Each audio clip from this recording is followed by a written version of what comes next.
It started with a silence no one at Balmoral could explain. Invitations had quietly gone out for the royal summer gathering in the Scottish Highlands, yet one name, perhaps the most controversial name inside the monarchy, was nowhere to be found. When Queen Camilla reportedly discovered the omission, insiders claimed the atmosphere inside the palace shifted instantly from uneasy calm to cold institutional warfare. And according to royal aides, the exclusion was not a mistake. It was deliberate. Before we go deeper into what this really means for the royal family, make sure to subscribe so you don't miss a single update. At first, the whispers were dismissed as confusion inside the royal scheduling office, the sort of administrative error that occasionally happens when multiple estates, security teams, and household aides are coordinating private family gatherings. But that explanation reportedly collapsed almost immediately. Sources familiar with Balmoral operations claim the official account. Emendation registry had already been finalized days earlier, reviewed personally by senior members of the royal household, and distributed quietly among trusted staff. Camilla's absence was not accidental. It had been noticed, discussed, and according to several insiders, intentionally protected from public discovery until the last possible moment. That was when the mood inside royal circles allegedly turned chilling. Staff members who had worked at Balmoral for decades reportedly described an atmosphere of tension unlike anything they had witnessed since the emotional chaos following the death of Diana, Princess of Wales. Conversations became shorter. Doors closed more quickly. Household aides were suddenly warned not to discuss invitation arrangements with anyone outside approved palace channels. And behind the scenes, according to royal commentators, panic was beginning to spread. Reports suggest Queen Camilla discovered the omission during what was expected to be an otherwise routine e-briefing connected to the Balmoral summer schedule. Different interpretations of the meeting describe a moment of stunned silence before confusion turned into visible humiliation. One palace insider claimed Camilla initially believed there had been a printing mistake or a delay involving security protocols. But as the reality reportedly settled in, the emotional impact became impossible to hide. What made the situation even more explosive was the growing belief that this was not simply a personal slight. It was institutional. Insiders whisper that Prince William and Princess Anne had already been involved in sensitive discussions surrounding what some aides privately described as strict attendance restructuring during King Charles III's ongoing health struggles. The monarchy, according to those familiar with the palace's internal anxiety, had quietly entered survival mode. Charles himself reportedly appeared emotionally exhausted during the fallout, caught between loyalty to his wife, Fee, and the growing pressure surrounding the future stability of the crown. Sources close to the Highland staff claimed the king looked physically drained during private conversations that followed, as if he understood the deeper implications of what was unfolding but lacked the strength to stop it. And as whispers leaked beyond Balmoral's stone walls into newspaper offices and royal media circles, commentators began openly questioning whether a far larger power struggle was quietly consuming the monarchy from within. Because the missing invitation was only the surface of a far more devastating truth, because Balmoral was never just a holiday retreat. It was the last fortress Queen Elizabeth truly controlled. For generations, Balmoral was treated not as property, but as sacred royal ground, a place where monarchs escaped politics, buried secrets, and decided the future of the crown far away from London's cameras. Which is precisely why what happened there now feels so explosive. Because Oving someone from Balmoral is not social rejection. Inside royal circles, it is interpreted as institutional exile. That is what made the whispers surrounding Queen Camilla's alleged omission from the guest arrangements so deeply unsettling to those who understand how the monarchy truly operates behind closed doors. Balmoral was never simply a castle in the Scottish Highlands. It was the emotional sanctuary of Queen Elizabeth II, the one place where she reportedly felt most protected from the endless noise, betrayal, and pressure surrounding the modern monarchy. Long before the coronation, before the scandals, before the fractures inside the royal family became public spectacle, Balmoral existed as a symbol of continuity, a fortress of silence, a place where loyalty mattered more than status, and where access itself became a measure of trust. Palace historians often described it as the spiritual heart of the monarchy because some of the most sensitive royal conversations reportedly folded there, hidden far from Buckingham Palace corridors and London politics. And according to those familiar with royal tradition, Queen Elizabeth maintained unusually strict personal control over who entered that world. Reports suggest guest approvals were never treated casually under her reign. Every invitation carried meaning. Every presence signaled acceptance into what insiders called the monarchy's protected inner circle. That legacy, according to palace aides, did not disappear after her death. In fact, some claim the old Highland protocols surrounding Balmoral still quietly shape decisions today, especially among senior royals who believe the institution must preserve the traditions Elizabeth fought to defend. Sources close to royal operations whisper that Princess Anne has long viewed Balmoral as protected royal territory, almost sacred in its connection to her late mother's authority. To Anne, according to insiders, the estate represented discipline, restraint, and the Sioux, rival of the crown during periods of immense instability. Which is why Camilla's growing influence after the coronation reportedly unsettled parts of the old guard far more than the public ever realized.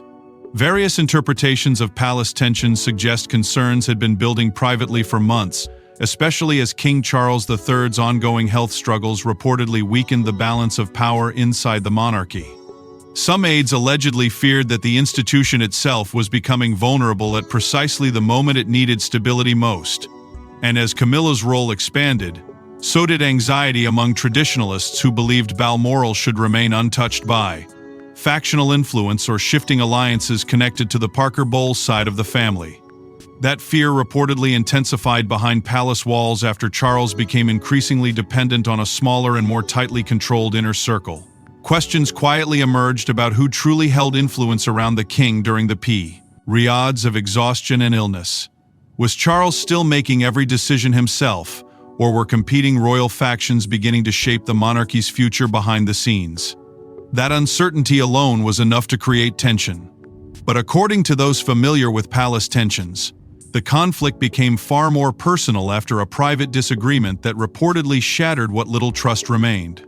Reports suggest the real rupture did not happen publicly at all. It happened behind closed doors during a deeply uncomfortable meeting involving Charles, Camilla, Princess Anne, and senior household officials. One conversation insiders now describes the moment the balance finally broke. By the time that private gathering allegedly took place, tensions surrounding Balmoral had already been simmering beneath the surface for months, hidden behind carefully managed smiles and official palace appearances. But according to sources familiar with the atmosphere inside the royal household, the company conflict could no longer be contained once discussion shifted toward who would and would not remain inside the monarchy's protected inner circle during King Charles III's ongoing health struggles. What began as a conversation about summer arrangements reportedly evolved into something far more explosive. A battle over authority, influence, and the future direction of the crown itself. Different interpretations of the meeting describe Princess Anne taking an unusually firm position, insisting that the monarchy needed a scaled-back inner circle while Charles remained physically vulnerable and emotionally exhausted. To some inside the palace, the argument was framed as practical necessity. To others, it felt like the beginning of a silent purge.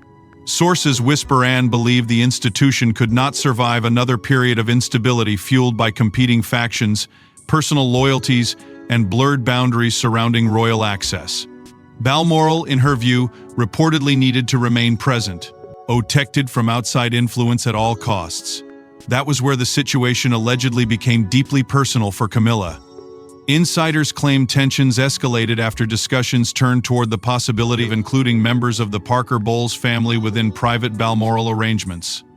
While supporters of Camilla reportedly viewed the suggestion as entirely reasonable given her role as queen, traditionalists inside the monarchy allegedly reacted with immediate resistance. According to palace commentators, there were growing fears among members of the old guard that expanding private access risked altering the very structure Queen Elizabeth II had spent decades protecting. The issue was no longer about hospitality. It became symbolic of something much larger. Who truly belonged within the monarchy's sacred inner sanctum and who merely stood beside it? Reports suggest Charles struggled throughout the meeting, caught between emotional loyalty to his wife and increasing pressure from someone. Neo royals determined to preserve institutional discipline. Several sources describe the king as physically weakened and emotionally overwhelmed, particularly as the conversation reportedly shifted from scheduling concerns into broader discussions about trust and control. One insider claimed Charles appeared deeply frustrated by the growing divide inside his family but lacked the energy to challenge either side directly. That silence, according to some observers, only deepened the fracture. Palace staff were allegedly instructed immediately afterward not to discuss internal scheduling decisions with anyone outside approved household channels, fueling even greater suspicion among aides and royal correspondents. And while official spokespeople maintained public calm, commentators familiar with royal operations quietly began suggesting that the tension surrounding Camilla's role had been building behind the scenes ever since the coronation. Some even claimed the monarchy had entered a dangerous period of internal realignment where influence was no longer determined by title alone, but by who could command trust during a time of crisis. But what devastated Camilla most was not simply being challenged, it was the realization that powerful figures inside the monarchy may already have been preparing for a future beyond her influence. If Camilla expected resistance, she reportedly did not expect Princess Anne to move with such icy precision. Because insiders now claim Anne activated what senior courtiers privately call an iron protocol, a quiet but devastating effort to restore the monarchy's old boundaries before they disappeared forever. In the tense weeks following the Balmoral dispute, reports suggest Anne quietly expanded her involvement in private royal operational matters with a level of authority that startled even experienced palace aides. According to those familiar with internal discussions, the Princess Royal allegedly became increasingly determined to reign. Ors is what she viewed as the disciplined structure Queen Elizabeth II spent decades protecting. To Anne, insiders whisper, the monarchy was entering dangerous territory. King Charles III was physically weakened, public confidence in the institution remained fragile, and competing personalities inside the palace threatened to blur the line between monarchy and personal influence. That fear reportedly shaped every decision that followed. Palace administrative streams claim revised Balmoral staffing lists began circulating among trust officials shortly after the private meeting that reportedly shattered relations between Anne and Camilla. Security access protocols were allegedly reviewed. Guest approvals became more restrictive. Household coordination reportedly shifted into the hands of a smaller circle of senior aides closely aligned with the traditional structure of the monarchy. To outsiders, these changes may have appeared bureaucratic, but within royal circles they carried enormous symbolic weight. Balmoral had always operated under layers of unwritten rules, and according to longtime staff members, tightening those controls signaled that someone inside the institution was attempting to reclaim authority before it slipped away permanently. Sources close to palace operations claim Prince William strongly supported efforts to protect institutional discipline during this increasingly unstable period. Insiders whisper that William privately shared Anne's concerns about maintaining clear boundaries surrounding the monarchy's inner circle while Charles battled exhaustion and ongoing health struggles. That alignment reportedly strengthened the influence of what some royal commentators described as the Old Guard, senior figures who believed the survival of the crown depended on placing duty above emotion, loyalty above personal alliances, and tradition above modernization. The phrase "duty over personal alliances" allegedly became an unspoken principle guiding company conversations behind palace walls. And according to those who observed the atmosphere closely, Camilla could feel the shift happening around her in real time. Reports suggest she found herself increasingly isolated from sensitive household discussions that she would once have expected to join automatically as queen. Invitations to strategic meetings allegedly became less frequent. Certain scheduling decisions reportedly bypassed her office altogether. Some insiders even claimed that longtime palace aides had begun quietly repositioning themselves around Anne and William, sensing where institutional power might eventually settle if Charles's condition worsened further. That perception alone deepened the emotional fracture inside the monarchy. Royal staff themselves were reportedly divided by the growing tension. Younger aides allegedly favored a more modern and inclusive royal structure that reflected Charles and Camilla's evolving vision for the monarchy. But traditionalists inside the household resisted fiercely, believing any weakening of old royal boundaries would ultimately destabilize the institution itself. Comparisons to Queen Elizabeth II's famously strict management style reportedly surfaced repeatedly during private discussions, particularly among those who believed the late Queen would never have allowed emotional loyalties to override institutional discipline. And as whispers spread across royal estates and newspaper offices alike, one terrifying question began echoing through palace corridors: was Camilla losing her place inside the monarchy itself? At the center of the storm stood King Charles III, a monarch reportedly torn between personal loyalty to his wife and the crushing institutional pressure surrounding the future of the crown.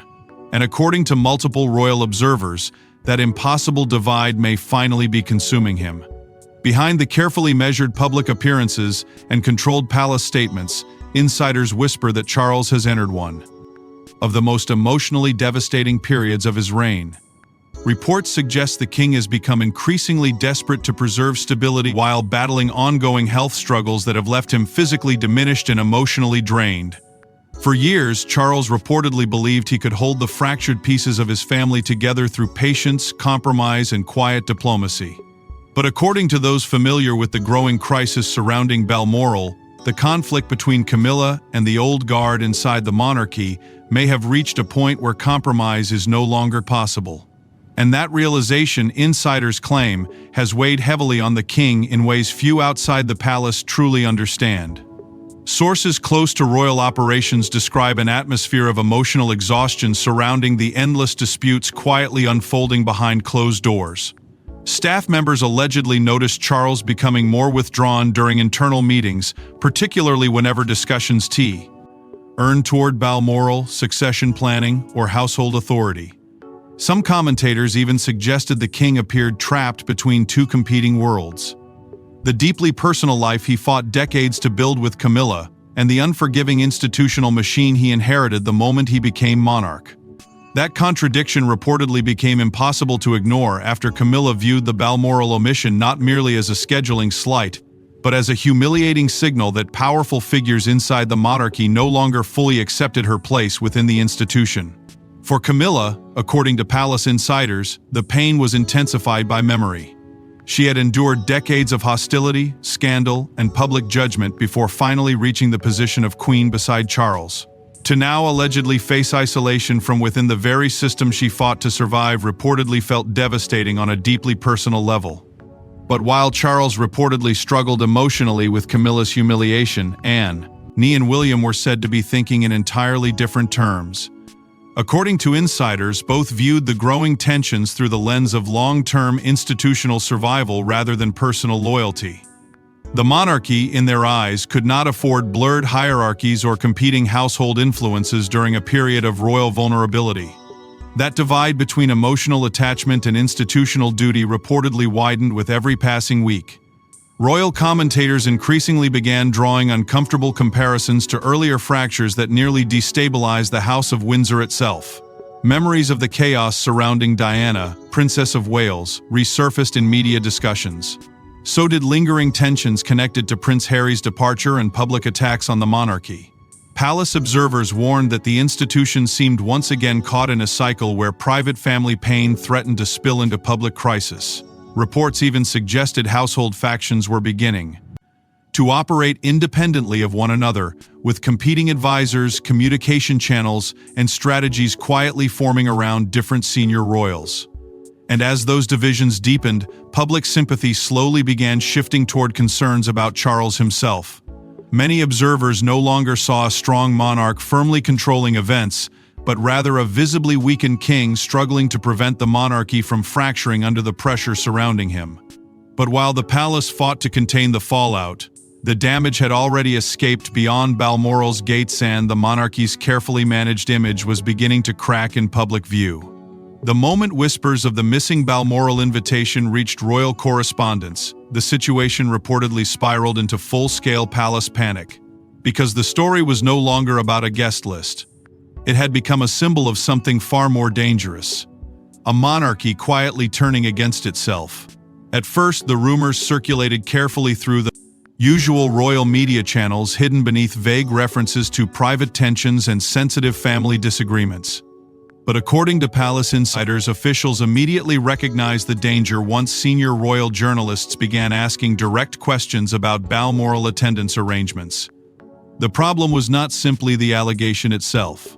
It was what the allegation implied. If Queen Camilla had truly been excluded or even partially sidelined from one of the monarchy's most sacred family gatherings, then the public would inevitably begin asking a devastating question the palace had spent years trying to avoid. Who was actually in control of the House of Windsor anymore? Reports suggest royal correspondents connected to major British publications quietly began hearing whispers from multiple directions at once. Household aides allegedly leaked fragments of concern. Highland staff reportedly noticed unusual changes surrounding accommodation planning. Even longtime palace watchers began hinting that serious private tensions were unfolding far beyond what official statements acknowledged publicly. According to some commentators, the atmosphere inside royal media circles quickly shifted from curiosity to alarm, because this did not resemble an ordinary family disagreement. It carried the hallmarks of institutional fracture.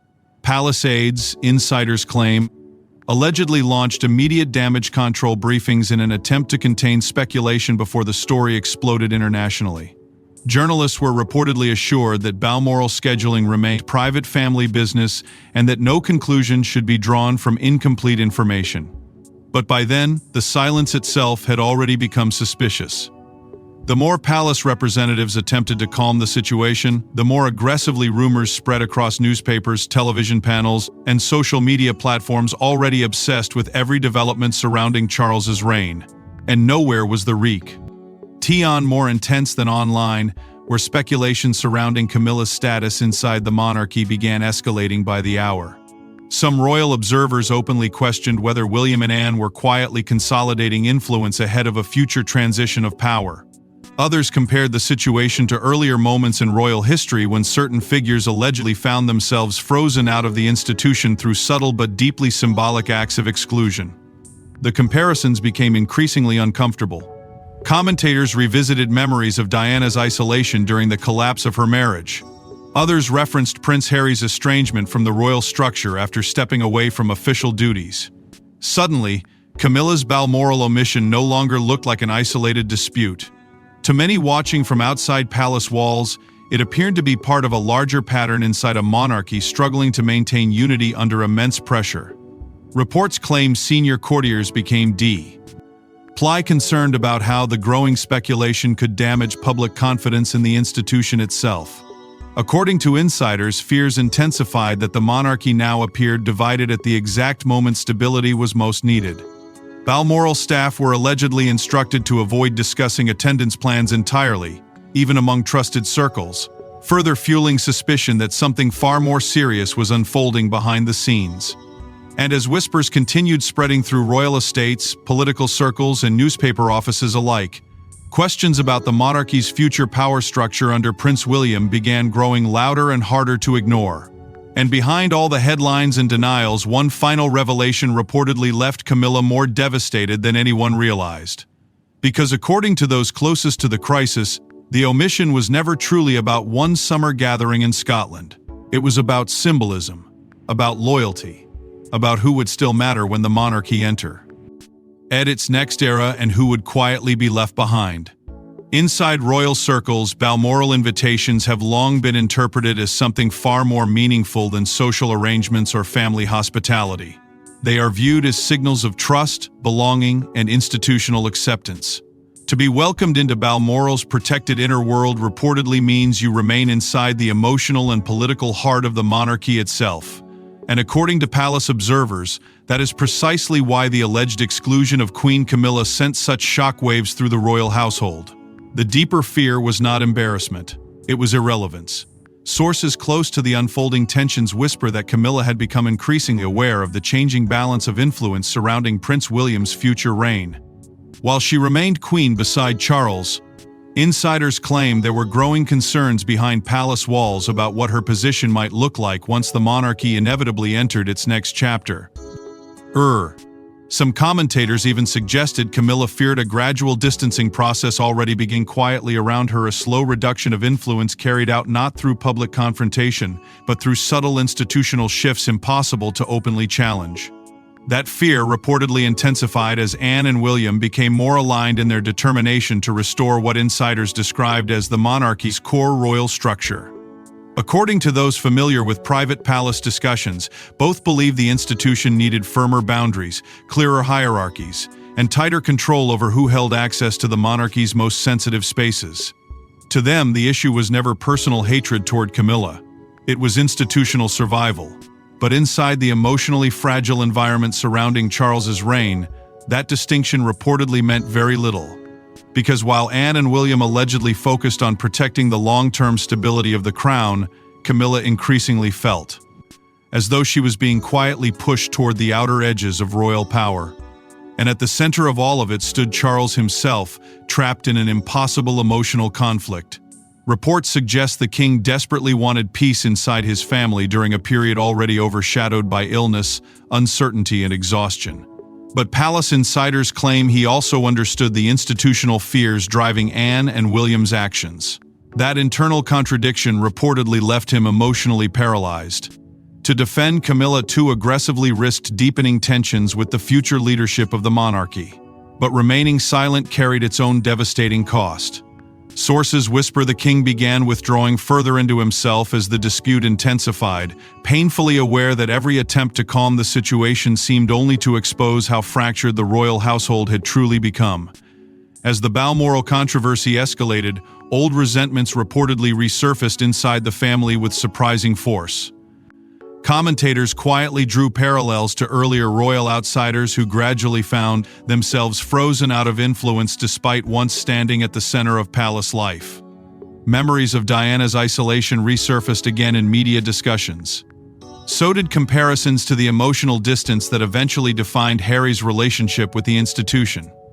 Palace observers increasingly claimed Camilla's influence may already have been shrinking privately long before the public became aware of the Balmoral dispute. Some even suggested the omission simply exposed a reality that had already been unfolding behind closed doors for months. And in the icy silence that followed, Balmoral itself seemed to become a haunting reminder of what the monarchy protects most fiercely: not people, but permanence. In the end, perhaps the most chilling part of this entire saga is how quietly it unfolded. No official announcement, no public confrontation. Just a missing name on a list, whispered conversations behind ancient stone walls, and a devastating realization spreading through palace corridors that the monarchy always protects itself first. That realization, according to royal observers, may be what transformed the Balmoral controversy from a private family dispute into something far more haunting. Because Balmoral was never merely a Scottish estate where the royal family gathered during summer months. It represented continuity, stability, permanence. For generations, the castle stood as the emotional heart of the crown itself, a place where monarchs retreated during moments of crisis, and where some of the monarchy's most sensitive decisions were quietly shaped away from public scrutiny. To be welcomed there meant acceptance into the institution's protected inner world. To be excluded, even symbolically, carried a far colder meaning. And according to insiders closest to the crisis, Queen Camilla understood that immediately. Reports suggest her devastation was never tied solely to personal embarrassment, but to a growing fear that the monarchy itself was beginning to reposition around a future where her influence would slowly fade. After decades spent fighting for legitimacy beside Charles, the possibility of becoming institutionally isolated reportedly struck at the deepest insecurity surrounding her place within royal history. That fear only intensified as palace dynamics continued shifting around her. Charles, according to those familiar with the emotional strain consuming him, appeared increasingly trapped between his devotion to his wife and his duty to preserve the crown during a dangerously fragile moment. Some insiders described him as emotionally exhausted, burdened by the painful awareness that every attempt to defend peace inside his family only revealed how fractured the monarchy had quietly become beneath the surface. The contrast was devastating. While Charles struggled emotionally to hold the institution together, Anne and William reportedly moved with great effort. owing certainty about the monarchy's future direction. Palace observers increasingly portrayed them as guardians of royal tradition, figures determined to restore discipline and structure before instability spread further through the institution. To supporters of the old guard, their actions represented necessary protection of the monarchy's survival. But to others, the shift felt colder, harsher, and deeply unforgiving. Because inside the House of Windsor, survival has rarely been built around emotion. It has always revolved around continuity. Reports suggest the Balmoral crisis exposed a palace culture that remains intensely disciplined beneath its modern public image, a world where loyalty is measured carefully. Influence can disappear quietly, and personal relationships are often secondary to institutional preservation. Royal experts even began warning that future succession dynamics were already reshaping alliances behind closed doors long before any formal transition of power occurred. RS publicly. In that sense, the Balmoral incident reportedly became symbolic of something much larger than one omitted invitation. It revealed a monarchy entering a harsher new era, where uncertainty surrounding Charles's reign has accelerated silent battles over influence, hierarchy, and survival itself. And perhaps that is why this story resonated so deeply far beyond palace walls. Because hidden beneath the whispers, the secrecy, and the institutional maneuvering was a brutally human tragedy: a king torn between love and duty, a queen confronting fears of isolation, and a royal family struggling to preserve unity while preparing for an uncertain future. Because within the House of Windsor, love may matter, loyalty may matter, even marriage may matter, but when legacy is threatened, the crown chooses the institution every single time. Thanks for watching. Please don't forget to like and subscribe, and we will see you in the next one.